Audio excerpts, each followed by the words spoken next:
mbokk xaritam di jàmm yi seetaan tey sa foo saa su nekk Bataaxal TV Bataaxal FM 3w point bataaxal point net ñoo ngi leen di jaajëfal bu baax a baax ci topp bi ngeen ñu topp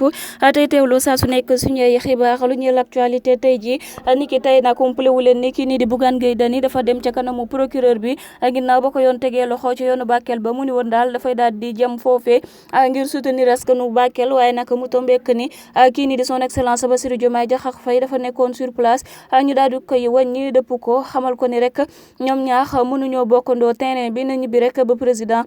ñibbi mu soog a yegg foofee ca Bakel loolee nag tax na Bougane Gueye Dany dégluwul benn yoon takk der ya ko doon arrêté lam leen daal di xamal lekk mooy que ni soit dama yegg Bakel lekk wala soit ngeen daal di may dugal ci seen oto bi ngeen daal di may déféré def leen ma lu leen neex ñu gis ñi ci kàddu yooyu la Bougane Gueye Dany rek accéléré oto ba ni ko gendarme yi dabee rek arrêté ko daal di koy wàññi waaye teew ni daal boobu ak léegi moo ngi woon garde à vue ba niki tey ji ala dem ca kanamu procureur bi ba muy dem nag gis nañ ni ñu ci bari ñoo xamante ni dañoo far ci kujje gi daal di nañuy dem ngir daal di koy soutenir ku ci mel ni Anta Babacar Ngom Thierno Bocoum ba ci sax ki nga xamante ni moo di Barthélémy Dias itam waaye ñu gis ne rek la même chose di faral di xew fu bari moo fa daal di xew am ñoo xamante ni dañ doon yuuxu Sonko rek kii nii di Barthélémy Dias daal di leen di tontu ci ak kàddu gu gàtt ni ku ma déggati nga tudd fi turu Sonko rek dinaa daal di nangam tam sa ndey daal di cay teg ab saaga moom Barthélémy Dias rek loolu la def daal di fas kanamam continuer daal di dugg ci li nga xamante ni moom moo di oto ba jamono ji ñu waxee ak yéen moom Bougane Gueye Dany defeere nañ ko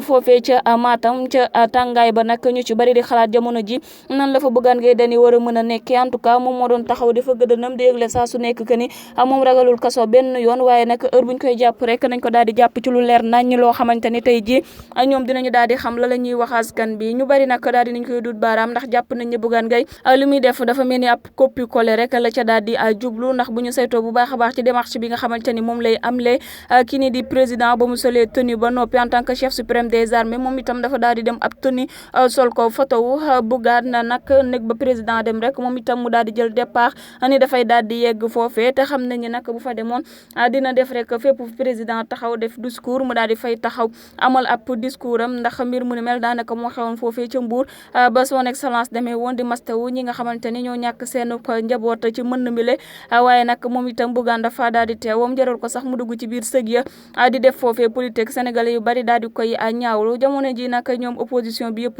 daal di nañuy def benn bloc benn say ngir soutenir ki nga xamante ni moom moo di Bougane Gueye Dany moom Barthélémy Dias nag wane na ni rek tey ji ñenn ñi daal kii la ñu yeb Bougane waaye moom daal amul lenn loo xamante ni daf koy daal di tiit wala mu daal di koy ragal ba tax na sax ba mu yëkkati saaga boobee di ko jëmle ci ñiy tudd foofee Ousmane Sonko ñoom ñee ñëpp dañoo daal di ni patt rek daal di koy bàyyi mu daal di doxal lan ñu daal di fas yéene def lu dul rek dem poursuivre li nga xamante ni moo di justice ndax mbir mi ñoo ngi koy daal di woowee li nga xamante ni moom moo di arrestation arbitraire jàpp nañu daal arrêté bi ñu arrêté Bougane Gueye Dany teguñu ko fenn lu dul ci seen nafsu bakkan bëgg lu leen neex waaye itam rek bëgg a néewal doole kii nii di Bougane Gueye Dany te nee nañu lu ñu mel ñoom loolu lañ doon dund ci réew mi la ba keroog rek justice daal di cay dugg askan bi yëpp jóg daal di leen xeexal ñoom liñ doon xeex démb nag ni woon loolu duñ ko woon nangu ci kanamu kii nii di Macky Sall ñoom tey ji moom la ñuy dunduloo keneen di Bougane Gueye Dany Bougane nag jamono ji nii nee na ñu mag ca foofee ca prison bu Tamba lañ ko daal di yóbbu est-ce que dina fa teel a génn am déet loolee ab laaj bu ñu daal di fa séenee samp la waaye li ñu gis daal te mu leer ni ba wóor ñu mooy que ni opposition bi nii ñu gis dinañu daal di def seen kéemtulaay kattan fas nañu yéene sax nag daal di ñaxtu biir mu nu mel Barthélémy Dias moom dugal na ci tànkam d'ailleurs sax niki démb rek ñoo ngi gis ci ab affiche mu daal di koy fësal foofee ca compte Instagram moom di xam le ni moom itam dina dem ca Bakel ngir daal di soutenir askan bi nga xamante ni ñoom ñoo fa daal di nekkee lan mooy ëllëgu opposition bi lee ndax jamono jii nii gis nañ ni ak coppi kole dong la ñuy daal di dund di xool ci li nga xamante ni moom la gouvernement bi di def di ko daal di roy ndax Ousmane Sonko sax daal dina koy xamle ci meeting am bi nga xamante ni amal na ko ma nga yëgle ni daal bu fekkante ni moom lu mu def rek ñu daal di koy bëgg a def woote na arène nationale mu Dakar Arena mu daal di fees dellu ñoom itam bu ñu mënee nañ fa daal di woote gis na ni moom itam daal di nay woote ab cagnotte millions ya daal di takku lool te bari ku mën ci ñoom nag na jéem a ñaan sénégalais yi bu amee 50 000 francs CFA bu boobaa dina xam ne ñoo ñee ay nawlem lañu mais jusqu'à présent jàppeewu leen benn yoon lu xeetoog sax ak wàllum nawle